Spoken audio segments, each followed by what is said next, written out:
Thank you. Okay. Yeah, as said, my name is PETERSEN.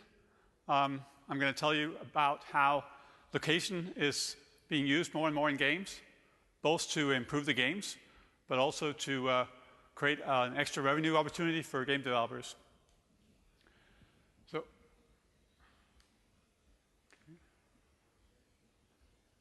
this is not the right deck. Oh well. Just a little bit about my background. Some slides missing here, but I've been spending the last 16 years on games, mobile, and marketing, quite often mixing the three. Spending the last 3 years working with location. I've been part of developing about 100 advert games for big brands like Nestle, Lego, Mars, M&M's. I've also worked at Macromedia, where I ran a mobile product planning for Flash for mobile until they were acquired by Adobe. So what I'm going to talk to you about today is what we're seeing with location being used more and more in games. I don't know if you guys have seen, but there's been some pretty interesting games last year using location. Shadow Cities from Gray Area, which has just been nominated for being the best MMO. There's been Life is Crime from Red Robot Labs, which uses cloud-based maps. It's been the #1 in the overall game in the App Store for a little while. So why are developers using these games, or are using location in these games?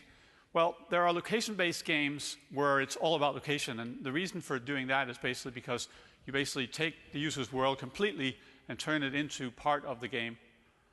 And that's a great opportunity to create a particular type of game. But what we're going to see this year is what I call location-enabled games. Basically, that's games where location is just part of the game. It's being used to improve the gameplay, being used to improve monetization. What happens when you use things from the user's world in the game is basically that you create a more personal and relevant experience. Suddenly, my game experience and your game experience in the same game is not the same because we're not in the same location. And finally, there's some great monetization opportunities here. So if we look at how you can basically use this to create more exciting games, you can take the user's location from a location service. Now you know what city the user is in. Then you can basically use particular things like the Eiffel Tower or Statue of Liberty to show where the user is playing in the game is suddenly the same place as the user is in real life. The same thing goes for using the weather in the game. So basically, it's raining where the user is playing, and now it's raining in the game. That can be just a graphical representation where you're animating rain or snow, but it can also actually change how the game is played and affect the game physics. So now suddenly it's icy because it's so cold here in Hamburg.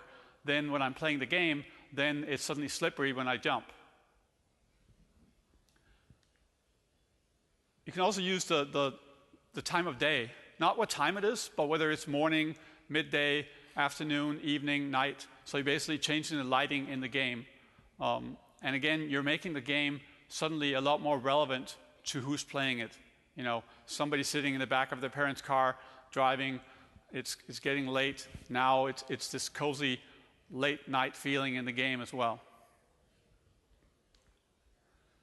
You can of course also use more details, like the player is near a hospital, they get an extra life, or they're near a restaurant, they get extra energy. And this really creates endless possibilities. Near a body of water, new characters appear. It could be, ducks and angry birds. Near a forest, there's an owl in the game. You can really use everything that's around the user to change the game. And you can basically see this as a very cheap form of content that basically creates or multiplies the opportunities in the game. Here's an example of how you can use maps in the game. Now, We've probably all seen games that use Google Maps in the middle of the game. That doesn't exactly create an appealing experience. What we see here is how Red Robber Labs in Life is Crime has basically created a map that completely fits with the brand or the graphics in the game. You know, that kind of gritty crime feeling is what you get on the map as well. They've used our map style editor to basically change the map exactly to how they want it to look. So that brings us on to monetization. That's kind of the most interesting thing, we think. The reason for this is that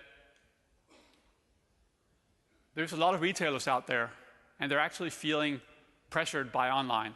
Even though online sales is just a fraction of retail, we've seen retail traffic go down by 2% in Q4, both in Europe and the US. So in other words, the retailers are feeling a pressure to do something about that. They're looking at things like Foursquare. The problem with Foursquare is not that it's not working, it's actually something that could be powerful for marketing. Unfortunately, they have 15 million registered users, which is about 1 to 2 million daily active users, which really isn't enough to have a big impact on marketing. So where is all the users? Well, they're playing your games. So that's why this is a great opportunity for the retailers. So if you look at how this already had an effect online, where a quarter of the revenue comes from sponsoring on average, that's based on fairly small marketing budgets online. There's at least 7 times the marketing budgets from retailers for driving people to their stores. And 86% of big brand retailers have said they're going to increase their mobile marketing spend in 2012. So what's in it for the retailers? Well, you're creating a very positive experience when people are playing your games. People are having fun. If you have fun and a brand is related to that fun, that actually rubs off on the brand. That positive experience that you have, this is something I've studied in detail and done hundreds of user studies on when I did Avid Gaming. Basically, you take that positive experience and project it onto the brand. So it's a very positive way of getting branding for a brand. It also works the opposite. If it's a shitty game, you actually get negative branding. But, you know, that's not a problem for you guys, right? So you get to be part of the game in this. And the reason for that is both because it's great for the retailers, but it's also great for the players, because we all hate these banners up in the corner of the game. We know they have to be there because I didn't pay for the game, but it certainly doesn't help the game experience. So this is an opportunity to create monetization that's coming from marketing, but not in the form of banners. And finally, the retailers get a chance to actually give an offer to these players. So if we look at what's in it for the players, well, we followed this change of business models where it all started with people downloading paid games. That was kind of the main business model. We've seen a shift where more than half the revenue now in mobile gaming comes from in-game items. Those in-game items are only being bought by 2 to 5% of the players. That obviously is both a problem and an opportunity. So it comes down to how do we monetize the other 95%? And this reminds me of some history lesson where I learned that when the potatoes came to Europe, farmers actually found out they could double their yield from their fields by having both grain and potatoes. So in-game items, that's your grain. Sponsored locations could actually be your potatoes. So there's a great opportunity here to monetize just as many people with sponsored locations as you're monetizing today with in-game items. And it really comes down to giving these players a treasure hunt as kind of an extension of your game. And also, when they get to the retailer, they get a special offer from the retailer as well. So how does this look in the game? Well, you're playing the game, and in between levels if it's a level game, or somewhere in the game if it's not. You get told that you're near a place where you can get hidden game levels or other in-game items, extra content. And when you click on View Map, you see a map. This is where you can find those in-game items. You can also see a list view. And then basically, when you walk to the retailer, as soon as you're at the retailer, the in-game item is unlocked. And then, as I said, if the retailer wants to, they can also make a special offer for you to make it even more attractive now that you're at the retailer. And for the retailer's point of view, that gets even more trackable, because if you go all the way to the cash register and take advantage of this offer, we're not just tracking extra foot traffic to the retailers, we're tracking how much revenue that the games drive for the retailer. So from a marketing point of view, this is completely different than I got some Facebook likes, or somebody saw my banner in a game, or even somebody clicked on my banner in a game, because this is about getting people into the stores and getting people to buy stuff by basically using location as a monetization driver.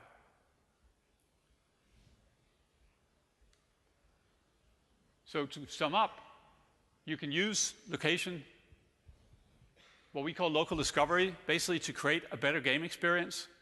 And this is something that can both create a more fun game.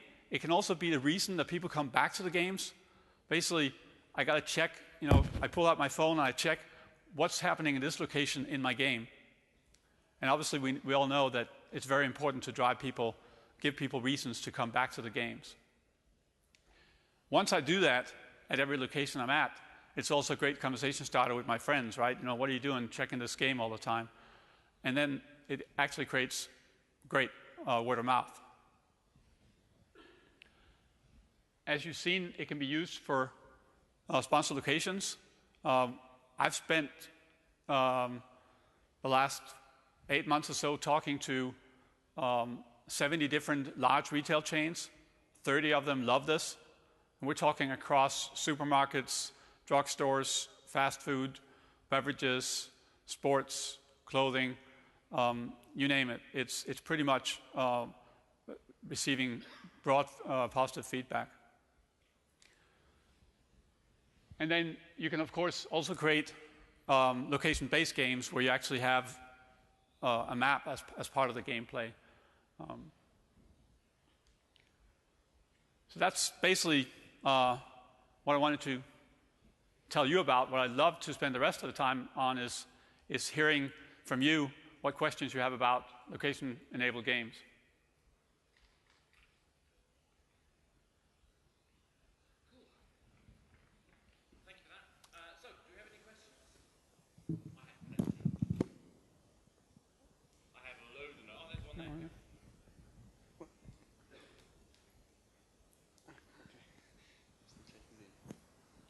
Hello, you are talking about these opportunities for retailers, but are there actually any real projects which can prove this concept, or some numbers? Great question. So we're launching with the first large game. I can't tell you yet what game it is. If you ask me afterwards, maybe I can. It's one of the biggest games out there. We're launching with them in Q2, and right now we're basically trying to finish deals with more game publishers. We have two big game publishers signed up, and a lot more where we're discussing it with them. We actually right now have more retailers interested than games ready for this. Cool. But this is basically the first time that we're speaking about it publicly. Hey there. Obviously, when you incorporate geo-base into your mechanics, you have the problem that, so in your example, there was the extra life if you're near the hospital. So if I have no hospital around me, I won't get the extra life. Is there a way you will address the issue that I'm not local, I'm not online, or I'm not at the spots that are incorporated in your game? Well, you don't have to be online because we download data around the user. So obviously you have to be online at some time, but not all the time. But in terms of not being near a hospital, that's just a matter of saying it's both hospitals and doctors' clinics. Of course, you could still be not near any of them, but then you're probably going to be in a desert or something like that in the middle of the ocean. Then you'll have to have features that trigger on water bodies of water instead. Well, not in the desert, that is. But. Thank you. Any more questions?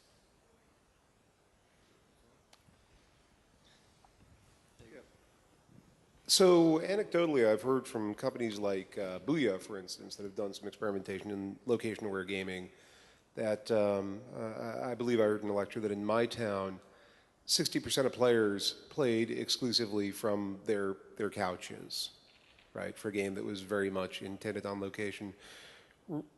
Realistically, do you have any research or any data on the kind of depth of desire or depth of market penetration on the desire to play in a location-aware way versus to kind of not have that involvement in games? So the data we based it on basically says that it's somewhere between 30 and 40% of the game time that's not at home or at the office.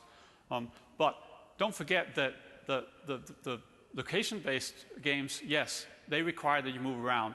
Something like Life is Crime or Shadow Cities, even though they do put a lot of features in there for you actually still to be doing different things in the game when you're sitting still.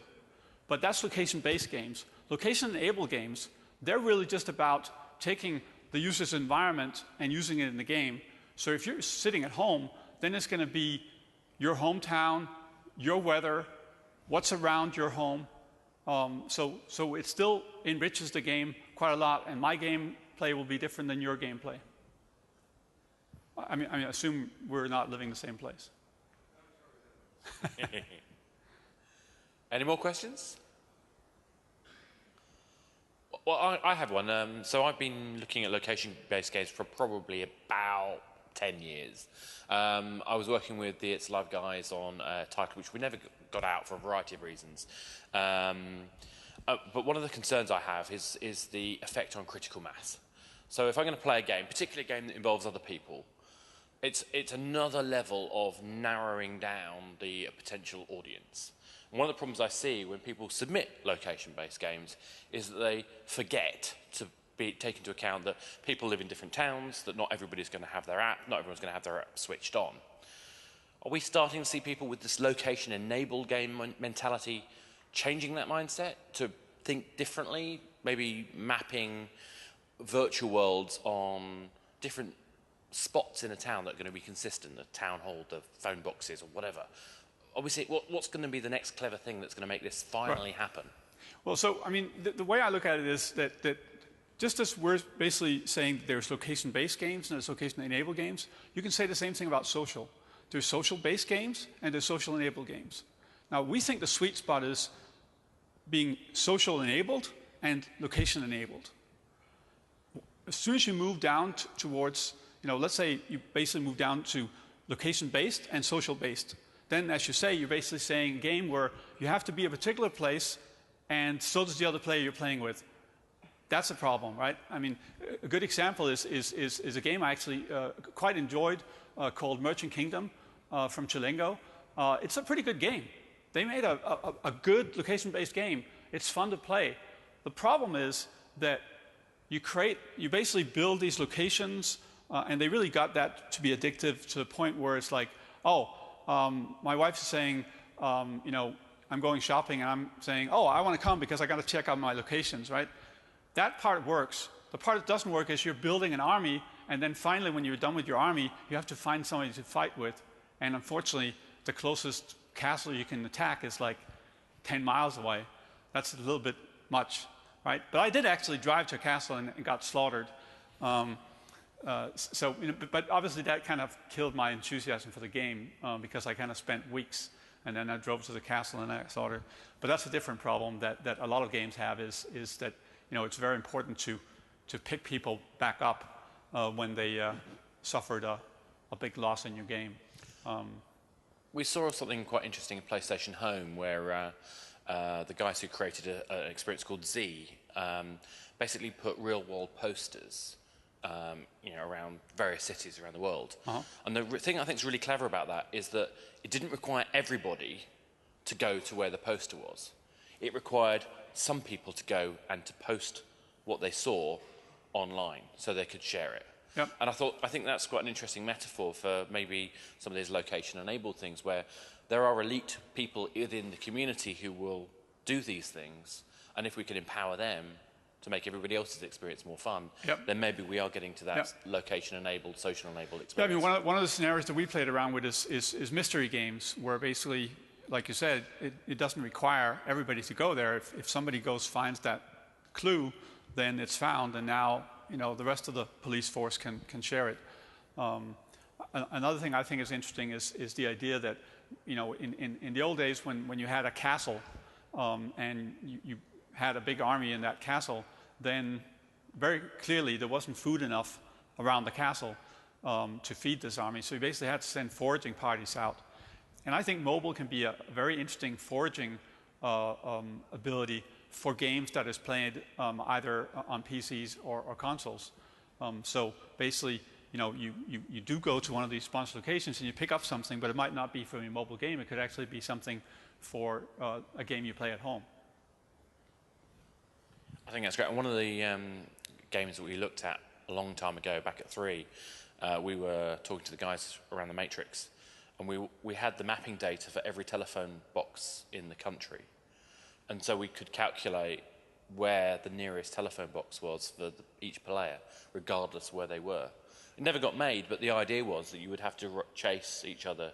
The first person to get back to the telephone box gets out, the other one gets killed by an agent. Like I say, it never got made, but the idea that you can map real-world locations in different places to where relatively to the player, I think gives you another layer on top of yep. location-enabled and location and what we've done, basically on a cloud-made, is we've built this location platform. So we have all these different layers. I mean, I think we have like 60 different data layers of what's around users. So we have the telephone boxes. We have all these things that you can use in games. And there are developers out there, both games and other apps, using our platform. But it's not really until we came up with sponsored locations that we kind of saw something that we thought was big enough to not just be focused on location-based games, but something you can use across pretty much any type of mobile game. And we find that very exciting. And certainly that's also the reception it's had when we're out talking to game developers. And as I said, also sponsors. Cool. Last chance for a question. Anyone want to risk it? Oh, there you go. We have one.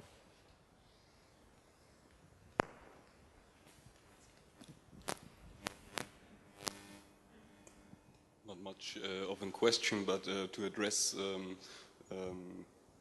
the question that many people are still sitting at home and playing, and how you can incorporate geo-based features in this scenario is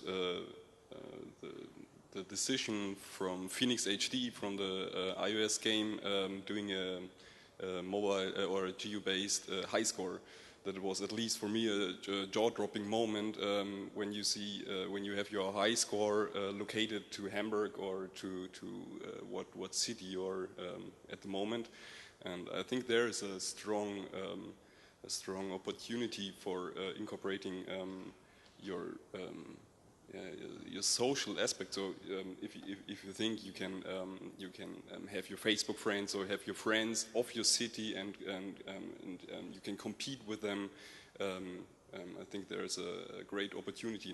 Not too much in the gameplay or in changing the gameplay, but in changing your way you are socializing with your game. Yeah, It's definitely one of the things that's on our roadmap is to do that as well. It's something we've talked to a lot of game developers about. You know, what's the perfect location-based leaderboard? Essentially, it's a leaderboard where everybody can get on a leaderboard. So if you know, getting on a leaderboard here, for instance, would be a very small location, but it'd probably still be hard. I bet there's a lot of people in this audience or out there that are better at most of the games than I am. So I would still have a tough time getting on that leaderboard. So here would have to be very small circles, whereas you know if you're you know somewhere in the country, it would have to be a very big circle. Great. Well, thank you very much, Christian. That's been a fantastic discussion. We're going to move on to the last. Where's Christian? There's another Christian who. Oh, there he is. So thanks, guys. And if you have any further questions, I'll be down here. Just look me up. Thanks, Christian. Much appreciated.